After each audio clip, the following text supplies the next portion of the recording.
खांसी आई या फिर छींके या फिर ज़ोर से हंसे कि पेशाब निकल गया। यूरिनरी इनकॉन्टिनेंस ये समस्या महिलाओं में आम देखी जाती है और आज इसी पर बात करेंगे क्यों ये समस्या होती है और इसका इलाज क्या है। सीनियर गायनेकोलॉजिस्ट डॉक्टर प्रीति जिंदल हमारे साथ मौजूद है। बहुत बहुत स्वागत डॉक्टर प्रीति हमारे इस शो में। नमस्ते Rajendra and thank you first of all ये मुझे इस शो में इनवाइट करने के लिए और इसके साथ मुझे सब लोगों के साथ जोड़ने के लिए thank you so much. Ma'am, urinary incontinence यानी कि थोड़ा सा खांसी आई या छींक आई या फिर ज़ोर से हंसे तो पेशाब लीक हो जाना, पेशाब निकल जाना, यूरिन लीक हो जाना, ये प्रॉब्लम महिलाओं में कितनी कॉमन है? यूरिनरी इनकॉन्टिनेंस का सबसे पहले मतलब क्या होता है? इसका मतलब है कि जब हम नहीं चाहते हैं कि यूरिन लीक हो और वो तब लीक हो जाए। सो यूरिनरी इनकॉन्टिनेंस ये देखा गया है कि जैसे जैसे एज बढ़ती जाती है विमेन में ये बहुत कॉमन प्रॉब्लम होती जाती है। Now with the time as हमारी longevity of life is increasing. पहले 40-45 ईयर्स पे यूजुअली विमेन को कोई ना कोई इशू हो जाते थे और इतना सर्वाइवल नहीं था, पर अब क्योंकि सब लोग अपना ध्यान रखते हैं और हमारी मेडिकल फैसिलिटीज़ इम्प्रूव हो गई हैं, इसकी वजह से हमारी longevity of life has increased और हम ये उम्मीद करते हैं कि कोई अगर अच्छे से अपना ध्यान रख रहा है तो वो 80-90 ईयर्स तक जिएगा जी। सो ये देखा गया है कि 40 के बाद ये प्रॉब्लम बहुत कॉमन होती है और after 60-65 70% of women suffer from urinary incontinence. So जिसको ये प्रॉब्लम है वो अकेला नहीं है। आप ये देखो 100 में से 70 लोगों को ये प्रॉब्लम होना मतलब कि ये एक बहुत आम बीमारी है। पर डॉक्टर प्रीति, महिलाएं इसे बड़ी कॉमन ले लेती कि अच्छा ठीक है, हो रहा है, सबको होता है तो ज़रूरत नहीं है कि डॉक्टर के पास भी जाया जाए। डायग्नोज कैसे करते हैं? बिल्कुल सही बोला मैंने, इसीलिए वर्ड बीमारी इस्तेमाल किया। जो चीज़ 100 में से 70 लोगों को हो रही है उसमें एक पॉइंट पे पहुंच के लोगों को लगने लगता है कि भाई ये तो कॉमन है, ये तो सबको ही होना है, तो मुझे भी हो रहा है। पर नहीं, यूरिनरी इनकॉन्टिनेंस जो है ये एक बीमारी है।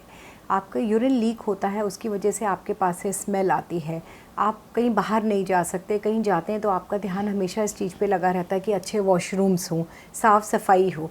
सो अगर कोई भी चीज़ आपको नॉर्मल एक्टिविटी करने से रिस्ट्रिक्ट कर रही है और जो चीज़ नेचुरल नहीं है, हम जैसे बैठे हुए हैं तो यूरिन लीकेज होना चाहिए? नहीं होना चाहिए। सो अगर यूरिन लीकेज हो रहा है, मैं हंस रही हूँ, हम दोनों आपस में बातें कर रहे हैं, हमें हंसी आ जाती है या मुझे छींक आ जाती है और यूरिन लीक हो जाता है, is this normal? No, it is not normal. That means it is a problem और इसका ट्रीटमेंट अब अवेलेबल है। पर ये समस्याएं महिलाओं में, ये सब क्यों अक्सर महिलाओं में ही देखी जाती है? वेरी राइटली सेड, ये यूजुअली महिलाओं में ही देखी जाती है। उसका रीज़न है हमारी बॉडी में पहले एक स्ट्रक्चर समझना पड़ेगा। हमारी बॉडी यूरिन बनाती है, वो यूरिन कहाँ से बनता है? किडनीज से। किडनीज, 2 किडनीज हर एक में होती हैं, उनमें से यूरिन छन के 2 पतली पाइप से एक थैली में आता है जिसको हम पेशाब की थैली बोलते हैं और उसमें वो स्टोर होता रहता है। जब वो काफ़ी उसकी अमाउंट बढ़ जाती है या 4-5 घंटे निकल जाते हैं और हम जब वॉशरूम में जाते हैं तो वो थैली रिलैक्स करते हैं और वो एक यूरेथ्रा, एक छोटी पाइप होती है जिसके थ्रू ये बाहर आ जाता है। अब यूरिनरी इनकॉन्टिनेंस के कारण क्या होते हैं, डिपेंडिंग की प्रॉब्लम कहाँ पर है। एज के साथ ये पेशाब की थैली सिकुड़नी शुरू हो जाती है, स्पेशली मीनोपॉज के बाद, क्योंकि हमारे हार्मोन लेवल्स कम हो जाते हैं तो एस्ट्रोजन कम होने से पेशाब की थैली का सिकुड़ना शुरू हो जाता है। दूसरा, जो हमारा पेशाब का रास्ता है जिससे पेशाब बाहर आता है वो वेजाइना में ही है, ऊपर की तरफ। सो प्रेगनेंसीज़, डिलीवरीज़, एजिंग प्रोसेस के साथ वेजाइना लूज़ हो जाता है जिसकी वजह से इसका सपोर्ट ख़त्म हो जाता है और जैसे ही हम खांसी करते हैं या छींकते हैं या हंसते हैं तो यूरिन निकल जाता है। सो ये इसके मेन कारण होते हैं। अब ट्रीटमेंट भी बताइए। वी आर वेरी लकी कि now the treatment is available for this problem in a non invasive way. जब हम लोग 20-25 साल पहले जब ऐसे, क्योंकि ये प्रॉब्लम तो शुरू से ही है औरतों में, तो 20-25 साल पहले इसका सिर्फ एक ही ट्रीटमेंट होता था। हम औरतों को बोलते थे आप एक्सरसाइजेस करो, पेल्विक मसल स्ट्रॉन्ग करो, जिसको कीगल एक्सरसाइज बोलते हैं। पर ये हम सब जानते हैं कीगल एक्सरसाइजेस इतनी इफेक्टिव हैं ही नहीं, बस ये चली आ रही है क्योंकि और कुछ नहीं है। दूसरा, फिर थोड़े सालों पहले 10-12 साल पहले एक और तरीका आया, एक टेप लगा देते थे, टीवीटी टेप। तो जो यूरिन का रास्ता मतलब यूरेथ्रा है उसके नीचे एक टेप लगा के उसको टाइट कर देते थे। पर अब ये किस तरह की सर्जरी TVT होती थी वो? हाँ, ये सर्जरी होती थी अंडर एनेस्थीसिया। एक टेप आपके यूरिन के रास्ते के नीचे, यूरेथ्रा के नीचे करके उसको स्लिंग की तरह ऊपर लटका देते थे। सो अब ये सारी चीज़ें अब मोस्ट ऑफ द प्लेसेस पे बैन हो गई हैं, क्योंकि ये देखा गया है कि मैश, स्लिंग्स, इन सब से औरतों को बाद में प्रॉब्लम्स होती हैं, जैसे कि वेजाइनल इरोजन। जब वो इंटरकोर्स करते हैं तो उनको पेन होता है, क्योंकि मैश उसमें से बाहर आ जाता है और उनको हर्ट करता है। सो नाउ बहुत अच्छी मोडेलिटीज़ आ गई हैं नॉन इन्वेजिव, मतलब बिना सर्जरी के पेनलेस तरीके से इन सब चीज़ों का इलाज अवेलेबल है। अब इसमें क्या क्या मोडेलिटीज़ हैं? एक है लेज़र, सेकेंड मोडेलिटी है एक चेयर होती है जिस पे आपको आधे घंटे बैठना होता है और कपड़े पहन कर ही बैठना होता है, और वो हाई इंटेंसिटी इलेक्ट्रोमैग्नेटिक वाइब्रेशंस आपकी पेल्विक मसल्स में देता है। It is equivalent to 30,000 kegels in half an hour, और उसकी वजह से आपका पेल्विक मसल सारा स्ट्रॉन्ग हो जाता है। एंड देन थर्ड इज़ कि हम PRP, platelet rich plasma, inject कर सकते हैं। And fourth there is HIFU, high intensity focused ultrasound, then carboxy therapy. All these therapies are available. In fact touch clinic जो मेरा अपना सेंटर है, it was the first centre in India जहाँ पर हमने नॉन इन्वेजिव मोडेलिटीज़, मतलब बिना surgery के इन सारी प्रॉब्लम्स का ट्रीटमेंट लॉन्च किया था 2 साल पहले। एक सवाल और ज़रूर पूछना चाहूँगी डॉक्टर प्रीति, कितनी बड़ी तादाद में महिलाएं आपके पास पहुँच रही, क्योंकि 70% आपने कहा कि महिलाएं जो है इस समस्या से जूझ रही हैं, लेकिन क्या वो अवेयर हैं कि कुछ ऐसे ट्रीटमेंट है, और क्या हर औरत ऐसा ट्रीटमेंट अफोर्ड कर सकती है, ये भी सवाल है। Very nice.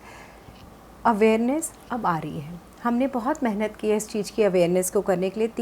3-4 साल हो गए हैं जब से हम हर छोटे गांव, कस्बे वगैरह में पैम्फलेट्स डिस्ट्रीब्यूट कर रहे हैं कि ये प्रॉब्लम है। बहुत सारे यूट्यूब वीडियोस हैं, बहुत सारे प्रेस लॉन्चेस हमने की हैं ये समझाने के लिए कि ये नॉर्मल चीज़ नहीं है। आपके पास से यूरिन की स्मेल आना, बार बार कपड़े ख़राब हो जाना, इन्फेक्शन होना, ये नॉर्मल नहीं है। दिस इज़ अ प्रॉब्लम और इसका इलाज मौजूद है। सेकेंडली, ये इसलिए ही आपकी आज ज़रूरत है आपके चैनल के थ्रू कि लोगों तक दूर दूर घरों में ये बात पहुँचे कि ये प्रॉब्लम बहुत कॉमन है, इससे आप शर्माइए नहीं, इसका ट्रीटमेंट अवेलेबल है। You can come to us and can take a treatment without any pain, बिना किसी सर्जरी के। और अब तक more than 1000 women have been treated at our center by different modalities। कईयों के तो डाइपर भी हट गए हैं। बहुत सारी लेडीज़ जो हैं वो बाहर बिना डाइपर के जा ही नहीं पाती हैं। आपको ये सुन के हैरानी होगी कि जो लेटेस्ट स्टडी है उसमें ये देखा गया है कि बच्चों के डाइपर से ज़्यादा एडल्ट डाइपर की रिक्वायरमेंट बढ़ रही है, क्योंकि विमेन में इनवॉलेंट्रली पेशाब का रिसाव हो रहा है, तो उनको डाइपर पहन के बाहर निकलना पड़ता है या पेंटी लाइनर लगाना पड़ता है, और उसकी वजह से उनको इन्फेक्शंस होते रहते हैं। So more than 1000 women have been treated and they, आप हमारे गूगल रिव्यूज़ में जा सकते हो और उसमें देख सकते हो those who have been treated, they have put their own experiences. So इसका इलाज अवेलेबल है। Second, affordability. इंडिया के बाहर ये सारी मोडेलिटीज़ बहुत सालों से हैं और बहुत महंगी हैं। जो लेज़र ट्रीटमेंट की मैं बात कर रही हूँ उसकी सिंगल सिटिंग इंडिया के बाहर 1 से 1.5 लाख के बीच में होती है, पर हमने अपने सेंटर पे बहुत सस्ती रखी हुई है और इसकी 3 सिटिंग्स की ही ज़रूरत होती है। एक हर महीने 1 सिटिंग लो और इससे ऑलमोस्ट 80 to 90% और कुछ लोगों में तो मोर देन 90% रिलीफ आया है। जो एमसेला चेयर की सिटिंग है उसकी तो 6 सिटिंग्स हम बोलते हैं, हफ्ते में 3-3 सिटिंग्स करके, and they are very cheap, it's just 8000 per sitting. पर कोई अगर एक्चुअली सफ़र कर रहा है and they can not afford, then we do a lots of discounts to help the women. So everybody is welcome, जो भी आएगा उसको इलाज मिलेगा, उसको for the money the treatment will not be refuse to any one.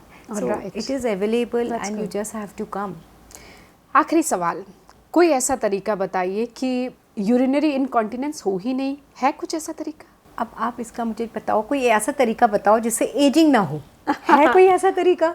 हाँ, क्योंकि बच्चे भी पैदा करने हैं, मेनोपॉज भी होना है, पर फिर भी और एजिंग भी होनी है। कुछ चीज़ों का ख्याल, बचाव किया जा सकता है। कहते हैं ना, prevention is better than cure, तो कुछ प्रिवेंशन रख सकते हैं। इसको हम पूरी तरीके से एलिमिनेट नहीं कर सकते, क्योंकि भगवान ने जिस तरह से हमारी नेचर ने फिजियोलॉजी बनाई है ना, उसमें यूरिनरी लीकेज विमेन में होने के सारे चांसेस हैं, क्योंकि वो यूरेथ्रा का सब में तो नहीं होता है ना, साइज़ छोटा है, होता है यूरेथ्रा का, तो इसलिए मेल्स में नहीं दिखता, पर एज यू राइटली सेड सब में नहीं होता, पर मेजॉरिटी में होता है। पर हम कुछ अगर अपना एहतियात रखें, जैसे यंग एज से हम वेट ना बढ़ने दें, हम एक्सरसाइज रेगुलरली करें, डाइट में फैटी चीज़ें और मीठी चीज़ें कम खाएं, क्योंकि जिनको डायबिटीज़ होती है उनको यूरिनरी लीकेज ज़्यादा होता है, इन्फेक्शंस ज़्यादा होते हैं। यूरिन इन्फेक्शंस को कंट्रोल करें, क्योंकि जब यूरिन इन्फेक्शन होता है तो भी यूरिनरी लीकेज होता है। दूसरा, difficult, we always say natural birth is the best way, vaginal birth is the best, क्योंकि वो नेचुरल है, पर उसको अननेचुरल ना होने दें। जैसे कि फॉर्सेप्स या वैक्यूम लगा के ज़बरदस्ती खींच के कि चाहे कुछ भी हो जाए हमने वेजाइनल डिलीवरी करनी है, वो नहीं करने देना, क्योंकि बहुत विमेन बाद में उसका नुकसान हो सकता है बहुत ज़्यादा, क्योंकि उनके नीचे का सारा एरिया फट जाता है और उसके उस टेयर की वजह से उनको लेटर यूरिनरी भी क्या, इवन रेक्टल इनकॉन्टिनेंस होता है, उनका स्टूल निकल जाता है। सो नेचुरल बर्थ के लिए ट्राई करें, बट देन जब जैसे ही 4 किलो से ज़्यादा का वेट का बेबी है तो उनमें natural birth should not be done. Then do more exercises, have more protein rich diet, जैसे दूध, पनीर, प्रोटीन्स। अगर आप नॉन वेजिटेरियन है तो आप एग खा सकते हैं, soybean, cheese, all these things they really help. बहुत बहुत शुक्रिया डॉक्टर प्रीति इस पूरी जानकारी के लिए। और मुझे उम्मीद है कि सेहतनामा विद राजेंद्र को देख रही महिलाएं जो इस समस्या से जूझ रही हैं, उन्हें इस समस्या का हल मिल गया होगा।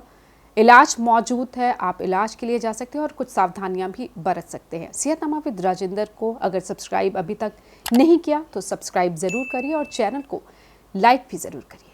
Thank you.